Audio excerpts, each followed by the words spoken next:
Doctor صاحب نواز شریف صاحب کی الیکشن اسٹریٹجی کیا ہے اس وقت؟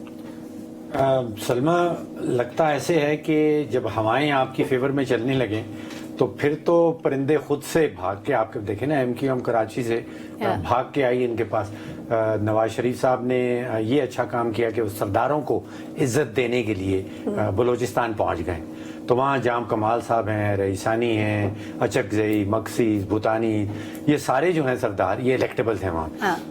تو وہاں پہ ان کے ساتھ کوئی اتحاد ہو رہا ہے. تو کراچی اور حیدرآباد تو ایم کیو ایم کے ساتھ مل کے لڑا جائے گا. وہاں سے مجھے لگتا ہے کہ شاید ایک دو سیٹیں بھی کراچی سے نکال لیں. وہاں پہ ان کے ساتھ اتحاد ہے یا سیٹ ایڈجسٹمنٹ ہے. اس کے بعد بلوچستان میں یہ سرداروں کے ساتھ ہیں. اس کے بعد آپ آ جائیے ساؤتھ پنجاب میں، وہاں پہ الیکٹیبلز ہیں.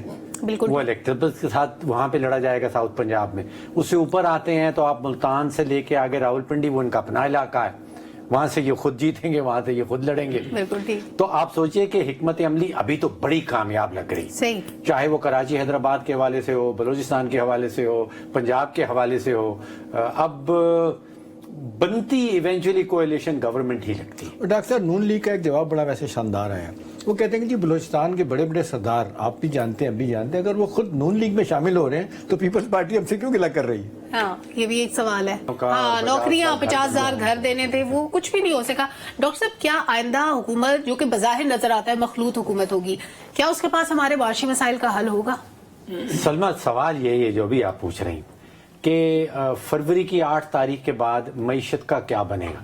دیکھیے یہ سب لوگ جیت جائیں گے، مخلوط حکومت آ جائے گی، بلوچستان میں سردار جیت جائیں گے، ساؤتھ پنجاب میں الیکٹیبلز جیت جائیں گے اور پی ایم ایل این مل کے حکومت بنا لے.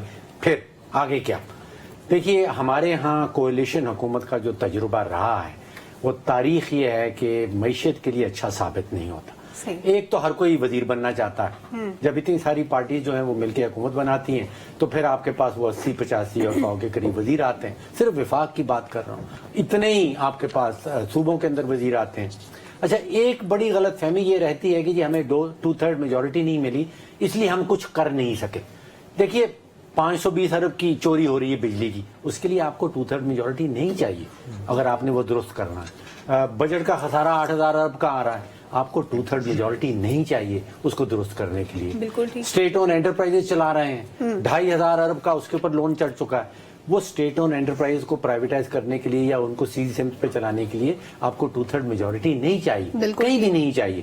تو یہاں پہ تو کولیشن کا تجربہ ہمارا اچھا نہیں رہا. 2/3 میجورٹی نواز شریف صاحب کی آئی تھی، اس کا بھی بس معیشت کے حوالے سے تو ماٹھا ہی تھا تجربہ. 13ویں ترمیم آ رہی تھی امیر المومنین بننے کی، اس وقت ان کے حکومت کو چلتا کر دیا گیا. دیکھیے ہمارے ہاں جو ڈکٹیٹر آتا ہے وہ جمہوریت پسند بن جاتا ہے، اور جو جمہوریت کے تھرو جیت کے آتے ہیں وہ ڈکٹیٹر بننا چاہتے ہیں. تو اصل المیت تو یہ ہے. اصل میں اگر مسائل حل کرنے ہیں تو اس کے لیے ریشو میٹر نہیں کرتا. اس کے لیے آپ حکومت میں ہو تو آپ کو ایک اور چیز سلمہ یہ ہے کہ جو جیسے SIFC بنائی ہے، اب فروری کی 8 کے الیکشن کے بعد کیا یہ کنٹینیو کرے گی؟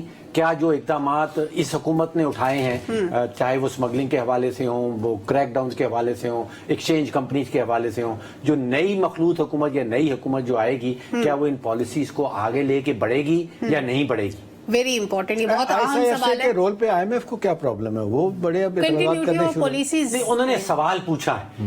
آج احتشام صاحب ان کی پہلی بریفنگ تھی SIFC کی، آج وہ پرائم منسٹر آفس میں انہوں نے دی اور یہ سوال اٹھایا گیا جو بھی آپ کو پوچھ رہے ہیں. ان کا کہتے ہیں کہ ایک جنرل کنسرن ہے کہ فوج کیا کنٹریبیوٹ کرے گی اگر آپ نے SIFC بنائی ہے. وہ سوال پوچھ رہے ہیں، اس کو شاید ہمارے میڈیا نے اس طرح پورٹرے کیا ہے کہ ان کو یہ چیز پسند نہیں آئی. وہ ہمیں ڈاکٹر جہاں زیب صاحب ہیں، شاید انہوں نے ہمیں بتایا کہ ایسی کوئی بات نہیں. بالکل.